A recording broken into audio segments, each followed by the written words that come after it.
Saudara Ketua DPP PDI Perjuangan sekaligus Ketua Tim Pemenangan Ganjar Pranowo Puan Maharani angkat bicara soal nama bakal cawapres pendamping Ganjar. Puan bilang tunggu kejutan selanjutnya.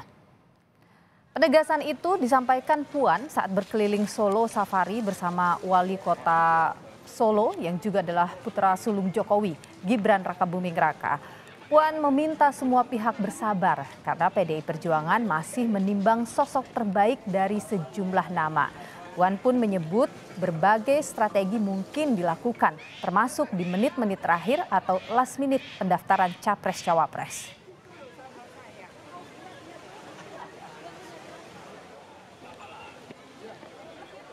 Ini kan saling tunggu sepertinya. Sabar. Apakah di bulan Bung Karno besok ini? Sabar, kita lihat nanti ya. Dari beberapa nama itu mungkin yang paling teratas siapa sih? Ya rahasia dong. Kalau nggak rahasia nanti nggak bikin surprise. Nanti tunggu kejutan selanjutnya. Apa memang pakai strategi last minute lagi? Ya mungkin namanya strategi ya rahasia. Dari ormas? Mungkin bisa aja. Semuanya memungkinkan.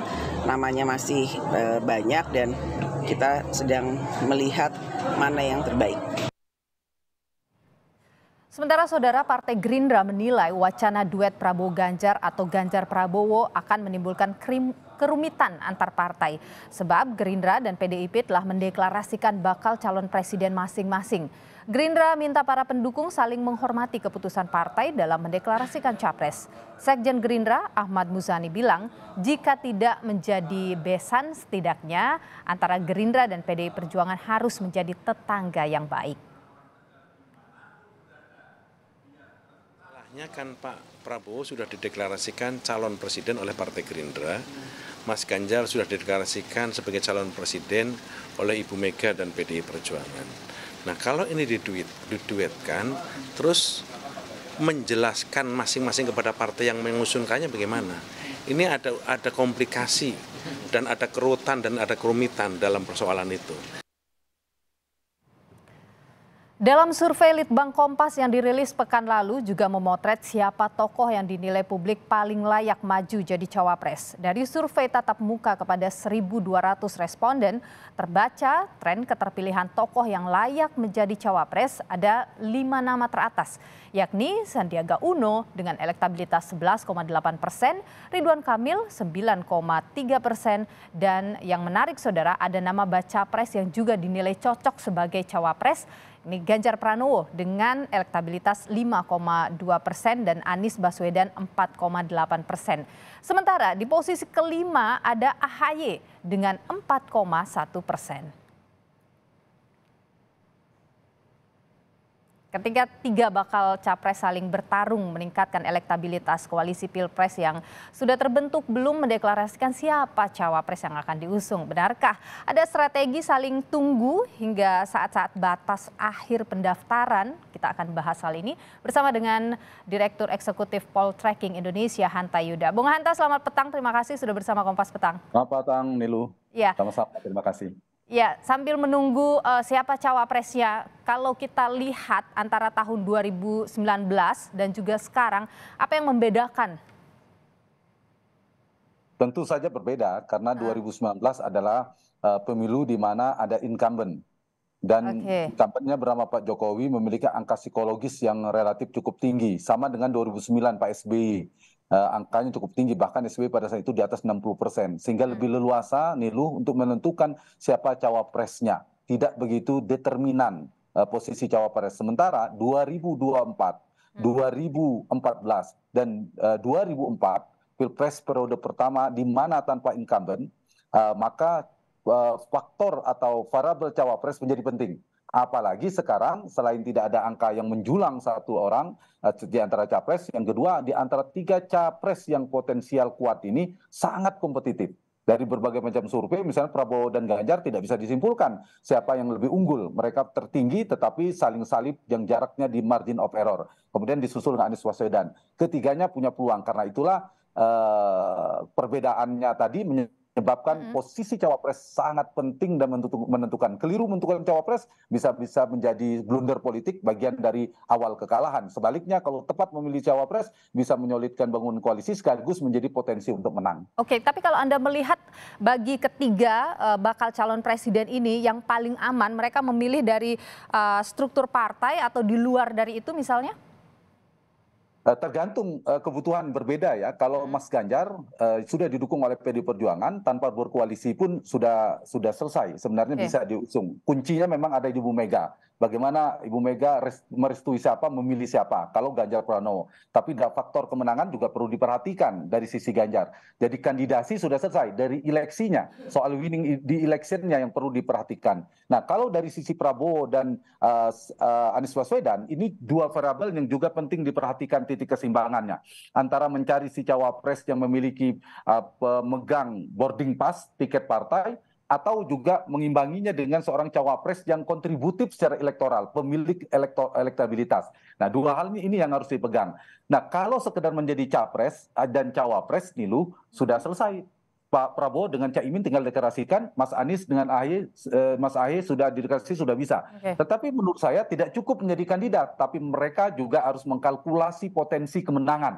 Karena itu menurut saya kalau melihat potensi kemenangan harus dilepaskan, bukan soal partai dan non partai. Dan kemungkinan dari data-data tadi survei kita lihat adalah figur-figur non partai tampaknya relatif lebih kompetitif secara elektoral, secara elektabilitas. Tetapi di saat yang sama harus punya akseptabilitas, tingkat penerimaan dari partai politik, dari pemilik boarding pass. Anies dari non partai barangkali bisa mempertimbangkan antara AHY dan Khofifah, tapi AHY dari partai bisa lebih oke karena non partai dan partai. Kalau Prabowo dari partai politik mungkin dari non partai akan lebih dominan dipertimbangkan. Yang menguat saya lihat antara Caimin ya pemegang boarding pass dan Erick Thohir belakangan disebutkan juga yang dari non partai. Nah, mungkin dari non partai bagi Prabowo mungkin akan lebih dipertimbangkan. Tapi begitu, kalau melihat situasinya sekarang di partai politik dan juga koalisi yang bergerak begitu, Anda melihat mungkinkah partai-partai koalisi itu akan menerima kalau ternyata itu di luar dari partai politik? Justru bisa menjadi titik tengahnya, jalan tengah. Saya kasih contoh misalnya Prabowo. Prabowo ada dua partai yang akan bergabung yang sama kuat. Satu PKB sejak awal, pemegang boarding pass-nya, tiketnya adalah Caimin. Yang kedua ada Golkar yang katanya juga akan bergabung bersama Prabowo yang sudah diputuskan oleh Partai Golkar, capres bahkan adalah Pak Erlangga. Nah, posisi cawapres itu diperebutkan kedua-duanya. Nah, bisa jadi keduanya bukan menjadi pilihan, jalan tengahnya karena sama-sama bertarung untuk mendapatkan insentif elektoral berupa kotel efek ekor jas, maka mereka menyerahkan akhirnya kepada non partai kalau begitu. Nah, di sini posisi non partai menjadi salah satu variabel solusi jalan tengah bagi Prabowo, tapi di saat yang sama bukan segera non partai, tapi dia juga harus komplementer untuk melengkapi Prabowo dari sisi elektoral dan juga kalau terpilih dari sisi governability. Ini yang saya kira menjadi faktor. Kemudian di Pak Anies misalnya, variabel non-partai ini agak dominan. Karena begitu, beda dengan Prabowo, satu partai sudah cukup. Kalau di Anies itu butuh 3 partai. Nah, di sana kuncinya apakah Nasdem yang tetap harus menginginkan Khofifah atau ternyata mengalah akhirnya Pak SBY dan Demokratnya menginginkan AHY. Kalau misalnya putus pada satu titik akhirnya AHY dari partai tadi, saya kira sudah dekat waktu untuk mereka mendeklarasikan.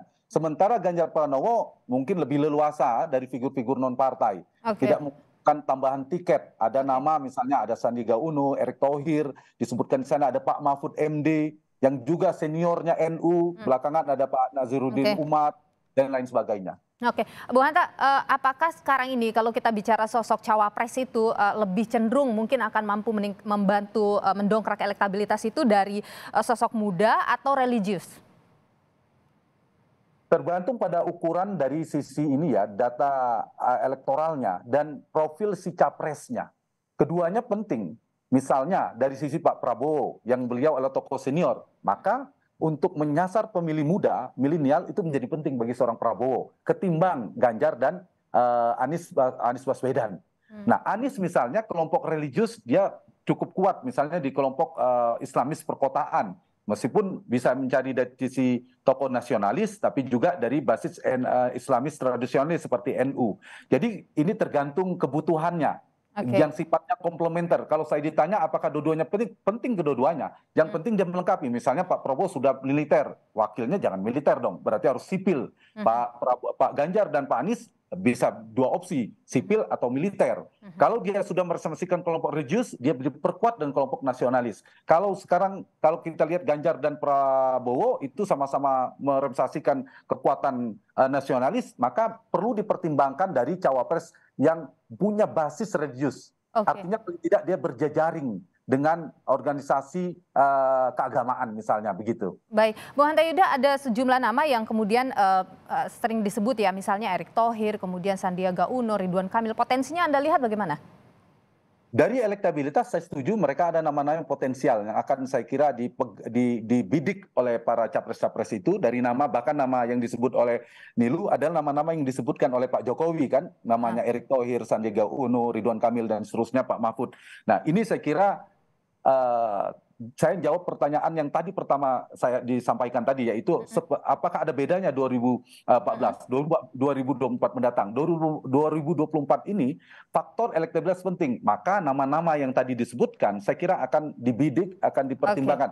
Kecuali ketiga-tiganya memilih nama misalnya seperti Pak Maruf Amin, seperti Pak Budiono, yang tidak terlalu penting dari sisi elektabilitas. Ya, semuanya berani. Tapi kalau saling menunggu, satu tiba-tiba mengeluarkan punya potensi elektabilitas, mereka akan mengeluarkan dari sisi elektabilitas. Nah, dari dua itu pilihannya apakah dari basis dia sendiri yang akan dimaksimalkan pilihan opsinya, atau mencari basis lawan untuk memecah basis lawan. Ditambah tadi, Nilu bilang, saling melengkapi tadi, faktor NU menjadi penting ya, terutama Pak Prabowo dan Mas Ganjar. Yang kedua, faktor Pak Jokowi. Siapa cawapres yang merepresentasikan figur Pak Jokowi, yang memiliki terasosiasi kuat Pak Jokowi. NU, Jokowi. Yang ketiga, teknokrat ya, karena mereka dari kelompok politisi semua dan kelompok sipil. Baik, Bung Hanta Yuda, Direktur Eksekutif Poltreking Indonesia. Terima kasih sudah berbagi pandangan di Kompas Petang. Sehat selalu.